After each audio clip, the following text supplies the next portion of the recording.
लौटे तो तुम सच में महान राजा हो। विक्रमादित्य ने धागा पकड़ा और अचानक चारों ओर एक घना अंधकार छा गया। अगले पल विक्रमादित्य ने खुद को एक अनजाने जंगल में पाया। वहां सैकड़ों आवाजें गूंज रही थीं, मानो चारों ओर परछाइयां जिंदा हो उठी हों। तभी एक रहस्यमयी आवाज ने विक्रमादित्य को चौंका दिया। राजा विक्रमादित्य, क्या तुम जानते हो कि यह केवल शुरुआत है? विक्रमादित्य ने आत्मविश्वास से उत्तर दिया, शुरुआत हो या अंत, सत्य का सामना मैं जरूर करूंगा। पर तभी जंगल में से एक परछाई विक्रमादित्य की ओर बढ़ी और ठहाके लगाते हुए बोली, राजा, क्या तुम इस जंगल से बाहर निकलने का रास्ता जानते हो, या मेरी शक्तियां तुम्हें भी यहीं बंद कर देंगी? विक्रमादित्य ने उस परछाई की ओर नजरें उठाईं, जो धीरे धीरे घने कोहरे से बाहर निकल रही थी। उसकी आकृति धुंधली और डरावनी थी और उसकी हंसी का शोर पूरे जंगल में गूंज रहा था। विक्रमादित्य ने अपने आप को संयमित करते हुए कहा, जो भी हो, इस रास्ते को समझकर ही वापस लौटूंगा। परछाई ने धीरे से कहा, अच्छा, तो चलो देखते हैं तुम्हारी ताकत और बुद्धिमानी कितनी है।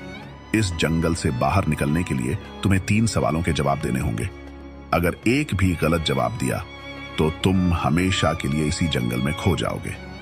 विक्रमादित्य ने आंखें बंद कर अपनी आत्मशक्ति को मजबूत किया और फिर बोला, पूछो, मैं तैयार हूं।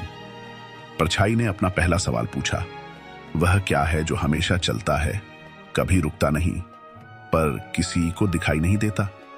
विक्रमादित्य ने थोड़ी देर सोचकर उत्तर दिया, वह समय है जो चलता तो रहता है पर किसी की पकड़ में नहीं आता।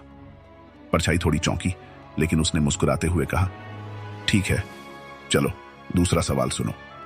उसकी आवाज में अब एक गंभीरता आ चुकी थी। दूसरा सवाल था, ऐसी कौन सी चीज है जो जितनी ज्यादा होगी इंसान उतना ही ज्यादा खो जाता है? विक्रमादित्य ने आंखें बंद कर मनन किया और फिर उत्तर दिया, वह लालच है। जितना ज्यादा इंसान के पास हो, वह उतना ही उसमें खो जाता है। परछाई का चेहरा अब थोड़ा गंभीर हो गया। उसे समझ में आने लगा था कि विक्रमादित्य सरलता से हार मानने वाला नहीं है। उसने आखिरी सवाल पूछा, बता, ऐसा कौन है जो मरने के बाद भी जिंदा रहता है?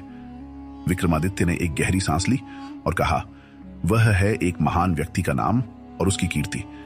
इंसान मर सकता है, पर उसकी अच्छाइयों का नाम और सम्मान अमर रहते हैं। यह सुनते ही परछाई के चेहरे पर एक शांति सी आ गई और उसकी आवाज गूंज उठी,